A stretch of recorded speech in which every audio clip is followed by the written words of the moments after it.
J'appelle donc pour la dernière restitution, transition numérique et territoire inclusif, Nathalie Bassalère, Cédric Zabot et enfin Floriane Boulet.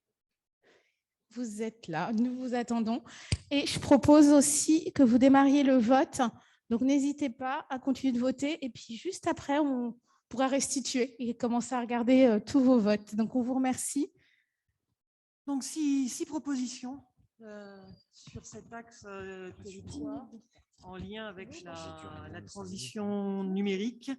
Le premier qui rejoint des préoccupations qui ont été évoquées ici, l'idée c'est finalement de travailler plus dans une logique un peu de plateforme entre les différents acteurs qui sont des producteurs de connaissances et des acteurs du territoire, que ce soit pour construire des démarches de gestion prévisionnelle des emplois et des compétences territorialisées, mais en allant peut-être un petit peu plus loin, c'est-à-dire en regardant également quels sont les besoins qui ne sont pas satisfaits en matière soit de politique de recrutement, soit de mobilisation de l'offre de formation. C'est-à-dire qu'il ne faut pas s'arrêter qu'à la problématique de l'emploi et des compétences, mais il faut aller jusqu'au bout, regarder ce qui se fait en termes de recrutement, de mobilité et de disponibilité ou d'adéquation avec l'offre de formation. Deuxième proposition que nous avons retenue pour ce débat, à partir du moment où les TPE, PME représentent, on ne le dit jamais assez, 98% de notre tissu industriel, il est important de pouvoir généraliser sur tous les territoires des programmes de sensibilisation et d'accompagnement de ces petites entreprises. Alors, à la fois, bien évidemment, à leur transition numérique, mais aussi, puisque c'est notre problématique, à des pratiques de gestion inclusive, alors que ce soit via de l'alternance ou que ce soit via de la préparation opérationnelle à l'emploi ou d'intégration, en tout cas dans l'emploi, de publics qui sont plus fragiles, mais qui pourraient disposer des compétences utiles pour venir appuyer la transformation numérique de ces petites entreprises. Troisième proposition, il existe des groupements d'employeurs pour l'insertion et la qualification dont le métier, si j'ose dire, c'est justement de résoudre des problèmes de recrutement et de travailler en particulier avec tout le potentiel des personnes en difficulté d'accès à l'emploi. Sans doute vaut-il davantage demain mobiliser ce type de dispositif qui permettent de répondre aux importants enjeux de montée en compétences et de développement de l'employabilité de chacun.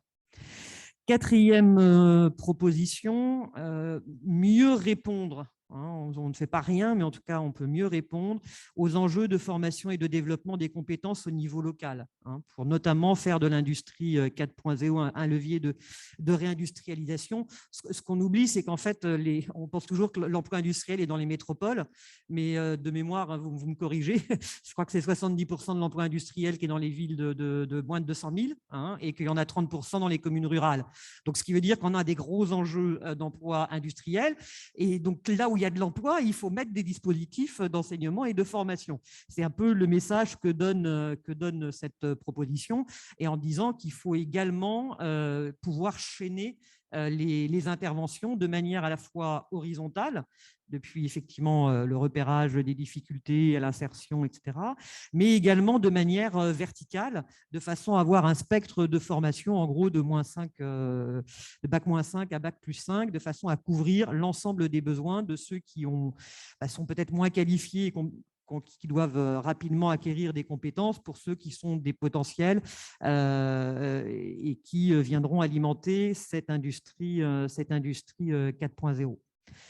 Cinquième proposition, alors on le sait, il y en a des tiers-lieux. Et là, maintenant, récemment, un grand programme qui a été engagé sur les fabriques numériques de territoire.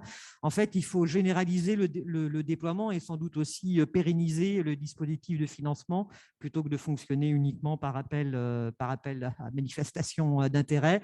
Si on veut effectivement ancrer dans la durée, eh bien, ces fabriques numériques de territoire, périurbains, ruraux, ceux des quartiers politiques de la ville, c'est à la fois un enjeu pour accompagner la montée en compétences numériques, on l'a vu, développer les compétences douces, hein, les fameuses soft skills, mais on y a voilà, pour faire de la reconversion professionnelle ou de l'insertion. Nous, on y a également ajouté les compétences linguistiques, parce que surtout dans le numérique et dans les entreprises, dans les industries du numérique, il y a aussi de formidables opportunités, alors transfrontières ou à l'international, et il faut pouvoir de compléter, en tout cas coupler avec des formations de ce type. Ça permet aussi de développer la mobilité géographique. Enfin, la dernière proposition, et je sais que la DCF n'y sera pas insensible, je le disais tout à l'heure en parlant des contrats de relance et de transition écologique, on a là pour une fois un outil qui se veut intégrateur avec un changement de posture de l'État.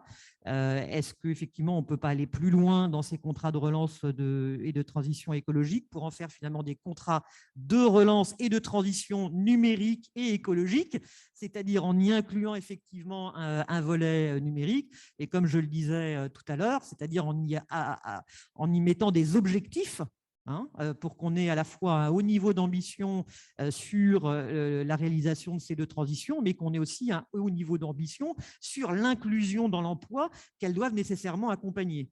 Hein, puisque pour le moment, c'est un outil neuf, mais force est de constater qu'il y a très peu d'emplois dedans, et que les ambitions sont assez modestes, à la fois sur la transition écologique, il y a toujours des exceptions, et sur la transition numérique, on sait que par ailleurs, ça dépend d'autres stratégies. Voilà, Floriane, je vous passe peut-être la parole avant d'écouter nos représentants des territoires ruraux. Oui, merci pour votre invitation. Donc effectivement, les propositions que vous formulez ici rejoignent un certain nombre de celles que nous soutenons à l'échelle nationale. Si on les reprend pour une petite réaction sur certaines d'entre elles, sur la GPEC territoriale, c'est quelque chose que l'on prône depuis longtemps chez Intercommunalité de France.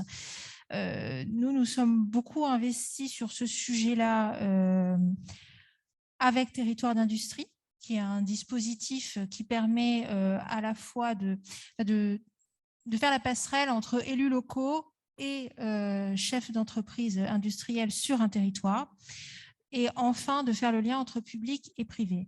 Et dans ce cadre-là, on voit très clairement émerger dans certains territoires, je pense à Cossen-Aglo ou autres, le besoin d'avoir une GPEC qui soit à la fois publique et privée et qui soit à l'échelle d'un bassin d'emploi.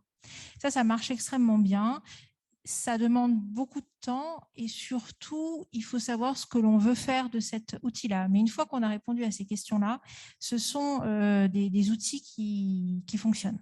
Certes, ça prend du temps, mais ça peut être extrêmement intéressant lorsqu'on est capable de mettre tous les acteurs autour de la table.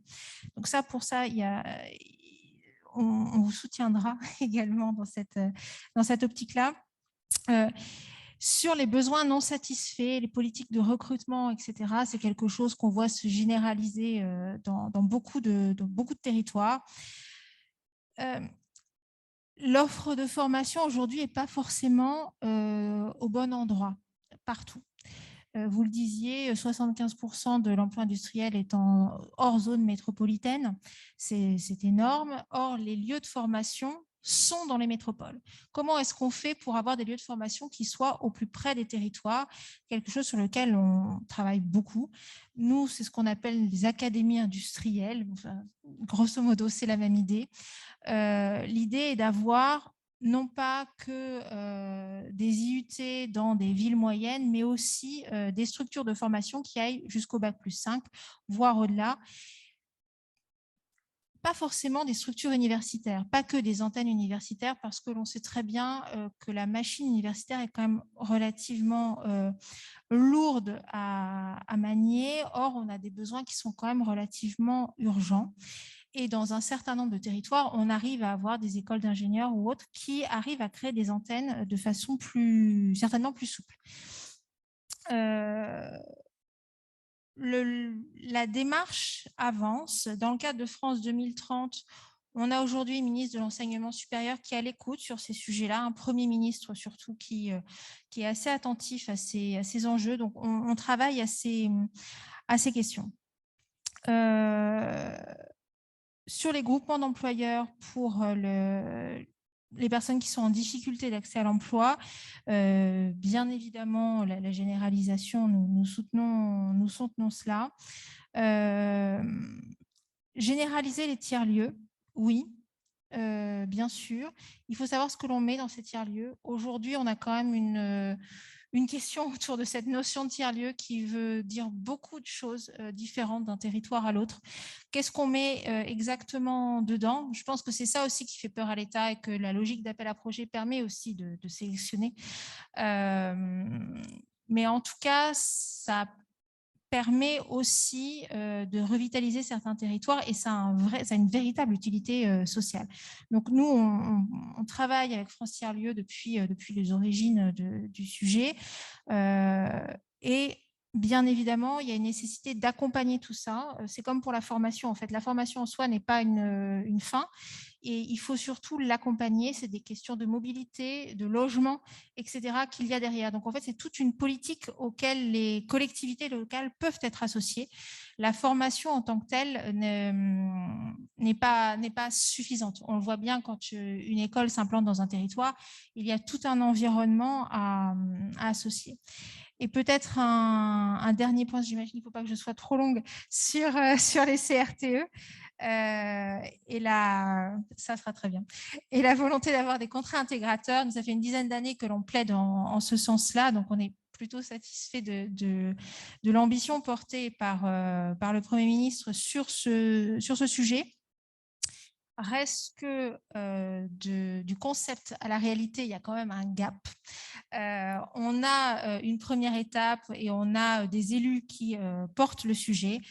Chez nous, c'est extrêmement visible. Autant il y a encore 1 an et demi, il fallait encore convaincre un certain nombre de présidents d'intercommunalité. Aujourd'hui, cette idée d'avoir des contrats interministériels est portée par beaucoup de présidents d'intercommunalité. Donc d'associer justement autour d'une même table le ministère du Logement, le ministère de l'Enseignement supérieur, etc., ça peut donner des choses extrêmement intéressantes. Ça prendra du temps, c'est évident, mais dans certains territoires où il y a des résultats assez intéressants, c'est plutôt encourageant. On n'en est pas à des résultats encourageants France entière, c'est vrai, mais il y a des choses qui peuvent être extrêmement riches. Et sur l'emploi, ce qui nous embête, c'est que nous sommes en fin de mandat, parce que pour le coup, Elisabeth Borne porte un vrai message sur la place de l'emploi dans les CRTE. Elle est intervenue dans un des webinaires qu'on avait organisé sur le sujet, justement pour remettre l'emploi au cœur de tout un tas d'autres politiques publiques. C'est compliqué parce qu'en fait, ça nécessite un changement de culture aussi dans les administrations déconcentrées finalement, et de ne pas être uniquement en silo. Et c'est là-dessus que l'on bute beaucoup, et sur la pluriannualité budgétaire. J'imagine que Cédric n'en dira pas.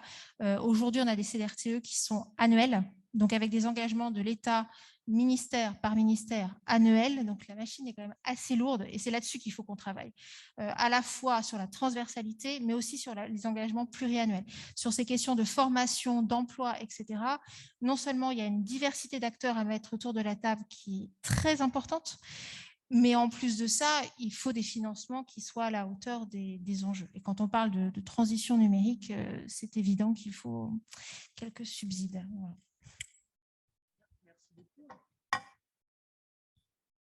Bonsoir à toutes et tous. Donc, je vais commencer par la bonne formule. Le plus important,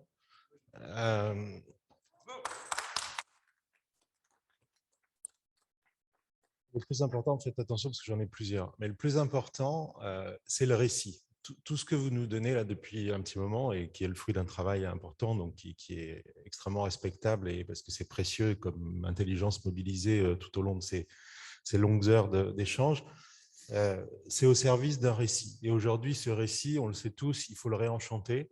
Dans la relation, ça a été un peu évoqué tout à l'heure, dans la question de l'interdépendance entre les territoires, et que nos habitants des villes ou des campagnes, ils interagissent, ils s'affranchissent des limites administratives, ils s'affranchissent parfois des règles, parfois les élus le savent que trop, mais Ce qui est important, c'est de travailler sur la question, par exemple, pour les territoires ruraux, de leur parler d'autre chose que la question de l'abandon.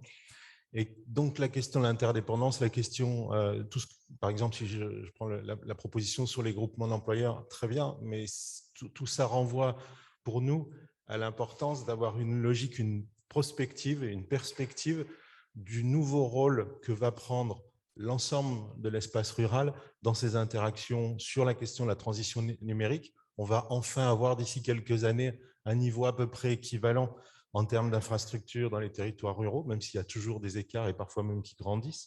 Mais on aura d'ici quelques années enfin du très haut débit et de la téléphonie d'à peu près qualité. Et sur la question de la transition, ce n'est pas à vous que je vais apprendre, vous êtes tous des experts de ces sujets-là, que la question de l'équilibre territorial, ça va passer par des révolutions. Madame Laville évoquait les éléments qui vont être annoncés une nouvelle fois pour nous dire qu'on est tous nuls et qu'il va falloir qu'on fasse autrement. Et c'est là où il faut qu'on regarde comment est-ce que ces territoires-là, avec les compétences qui sont présentes mais qui ne sont pas assez révélées, et c'est là où je dis faites attention à tous ces outils-là, de savoir s'ils sont réellement accessibles ou applicables. C'est-à-dire que le prescripteur doit aussi se poser la question. On a toujours chez nous l'habitude de parler plutôt du premier kilomètre que du dernier. Laissons aux logisticiens cette formule. Le premier kilomètre, c'est ce qui se passe autour de la personne, du jeune, du moins jeune. Vos travaux parlent beaucoup de la question de l'emploi. Il y a tout ce qu'il y a avant et il y a tout ce qu'il y a après. Je veux insister aussi dans le monde rural. Ce monde rural, il est aussi riche comme le monde urbain, mais peut-être en densité plus importante, de toute la question de l'engagement bénévole. Et je mets dedans, évidemment, tout à l'heure, quelqu'un parlait des 500 000. Il se trouve qu'il y a 500 000 élus en France. Je trouve qu'on ne se nourrit pas assez de leurs compétences et de leurs connaissances pour appréhender tous les enjeux que vous avez évoqués. Que ce soit sur la question des besoins en termes d'emploi. On sait tous dans le monde rural qu'on manque de médecins, mais pas que de médecins. On manque d'ingénieurs territoriaux pour les collectivités ou les outils intercommunaux, on manque de compétences sur le numérique aussi. Voilà. Mais il faut offrir une autre perspective. Et donc, le plus important, c'est vraiment de se poser la question en termes d'aménagement du territoire, d'aménagement équilibré du territoire, et de revisiter l'ensemble des outils là, que vous avez évoqués en rapport avec ces sujets-là. Et ça suppose pour nous, de manière assez simple, de changer de regard sur le monde rural et de son interdépendance avec le monde urbain. Sur les transitions, on a des belles lumières aujourd'hui. Si elles n'étaient pas produites à la campagne, on ne pourrait pas s'éclairer. Et ce soir, on va tous manger des choses qui, pour partie, viennent de nos territoires. Donc, cette question-là n'est, à nos yeux, pas encore assez mise à l'agenda politique, pour dire les choses comme ça. Et si on veut parler d'inclusion, il faut aussi parler, je dis comme ça, d'inclusion réciproque, parce que quelqu'un qui est éloigné, on a employé tout à l'heure à plusieurs reprises la question des personnes éloignées, mais pour un rural, c'est le formateur qui est éloigné, c'est l'entreprise qui est peut-être éloignée. Et donc, il faut aussi inverser la manière de regarder pour pouvoir traiter les choses de manière peut-être plus optimiste et plus dynamique, dans l'idée de pouvoir trouver des solutions à des situations, à des contextes qu'on peut tous juger parfois un peu figés.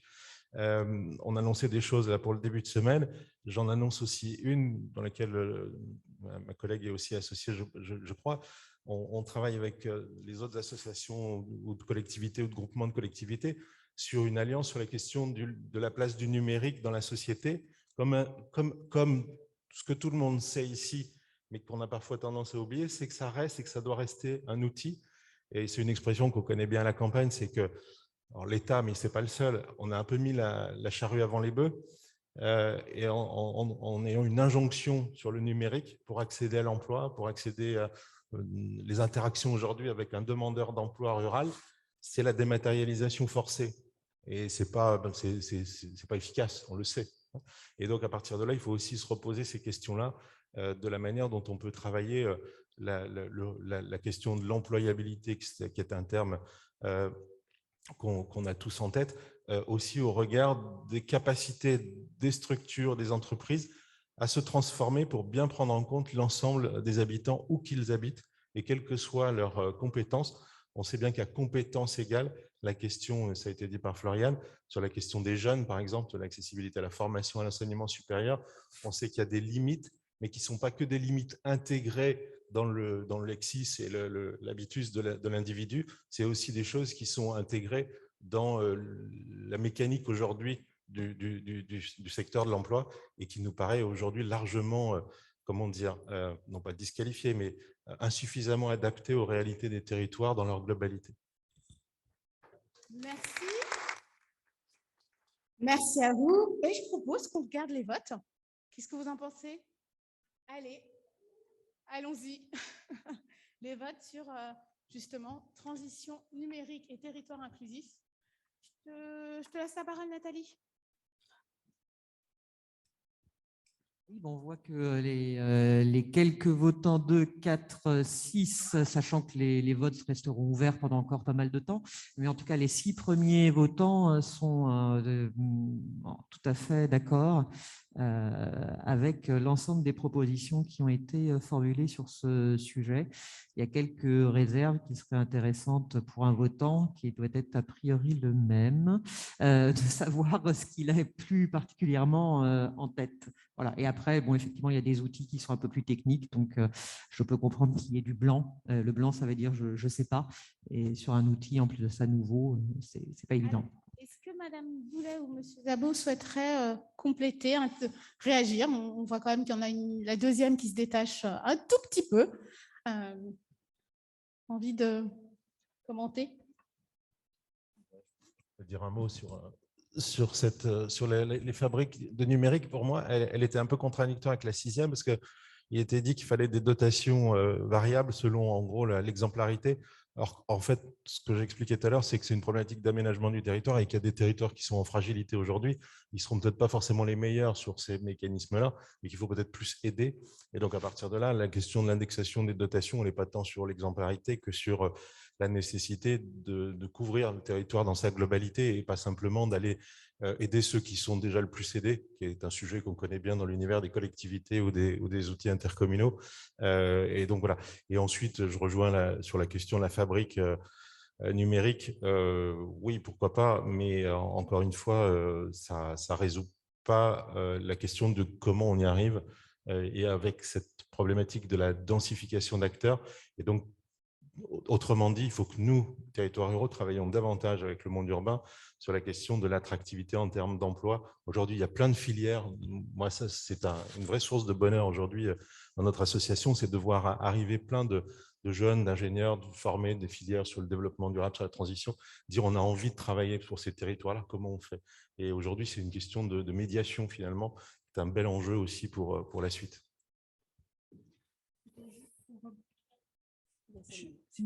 Peut-être juste pour dire ce que vient de dire Cédric Zabot, sur le fait qu'on aide souvent les territoires qui sont les plus en avance sur la transition numérique, c'est très vrai, parce que souvent, c'est des sujets qui sont considérés comme techniques. Et donc, en fait, la technique appelle le besoin d'encore plus de techniques et c'est ceux-là qui répondent en priorité aux appels à projets qui peuvent être lancés, etc. Et c'est pour ça que la technique des appels à projets, ce n'est pas forcément notre tasse de thé parce que finalement, c'est assez contre-productif. Et sur ces enjeux-là, il y aurait un vrai besoin de prise en compte des territoires qui ne sont pas forcément en pointe et qui auraient besoin de monter en compétences. Et c'est très difficile de les identifier parce que sur le numérique, comme on est sur des techniques, il faut avoir des interlocuteurs locaux qui soient capables de faire la passerelle. Et c'est compliqué. On le voit très clairement sur la partie économique. Aujourd'hui, ce sont toujours les mêmes territoires qui ont répondu. On a cartographié les résultats de France Relance et les différents appels à projets, notamment sur la partie numérique. Et en fait, très clairement, ce sont toujours les mêmes territoires qui récupèrent les fonds les plus importants. Donc, il y a un vrai sujet à ce niveau-là. Or, la transition numérique, elle est censée concerner tout le monde. Merci beaucoup. Je vous propose donc de rejoindre la scène et le public et de représenter les autres résultats de vote. Merci beaucoup. On peut les applaudir. Alors, effectivement, donc sur transition écologique inclusive, Alors, beaucoup de propositions. On en voit 2 qui se détachent. Développer les méthodes et les outils permettant de documenter les opportunités d'activité et d'emploi, ainsi qu'accélérer la transition sociale et écologique par les coopérations urbaines et rurales créatrices d'emplois. Est-ce que quelqu'un dans le public souhaite commenter? Parce que je vois aussi du rouge. Donc, s'il y a quelqu'un qui a envie de prendre la parole, est-ce que quelqu'un souhaite intervenir? Sinon, on avance. Parce que globalement, voilà, c'est assez vert. On va dire que c'est la dernière qui est un peu, qui n'a pas beaucoup retenu votre attention. Donc, est-ce que quelqu'un souhaite commenter? Peut-être des personnes de la table. Monsieur Fradin. Oui, bah surtout sur la dernière, effectivement, puisque l'enjeu, évidemment, c'est quoi? J'imagine que la question dans la réponse, mais je me suis fait la même chose, la même réponse, c'est qu'il faut faire attention, effectivement, à ne pas supprimer un revenu pour des personnes qui seraient en difficulté. Et puis, puisque là, on dit que c'est un revenu sur la transition écologique, donc je pense qu'il y a une ambiguïté là-dessus, qu'elle est bien sûr sur la transition écologique inclusive et qu'elle doit absolument exclure personne de ce point de vue-là. C'est plus dans les conditions de l'opérationnalité et mais c'est pas forcément dans la personne, quoi. La personne va s'impliquer, mais ce qu'on peut imaginer, c'est par exemple que effectivement toutes les aides sociales, tout ce qui va ensemble, puis tout ce qui va dans ce domaine-là, puisse relever de la transition écologique. Mais la personne, c'est avant tout un revenu. Donc voilà, je pense qu'il y a à préciser si on veut rester dans cette proposition. Et je rappelle que jaune, ça veut dire juste je suis mitigé. Donc on va dire que il y a juste un ajustement à faire. Je propose qu'on avance et qu'on regarde sur le deuxième vote, qui était investissement social et transition numérique. S'il vous plaît.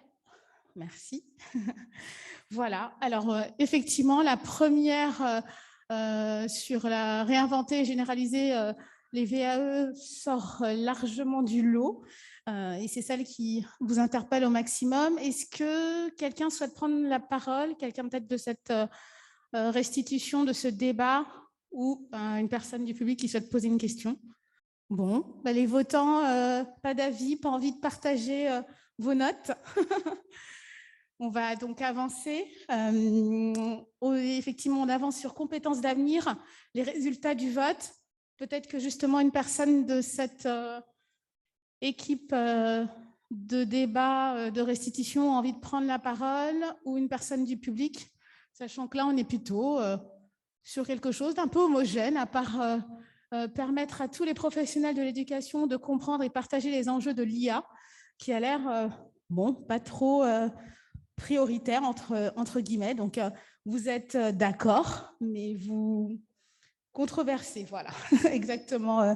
Nathalie, on peut utiliser plutôt ce mot controversé, mais globalement, on est sur des propositions. Alors, je crois que Mathias veut parler.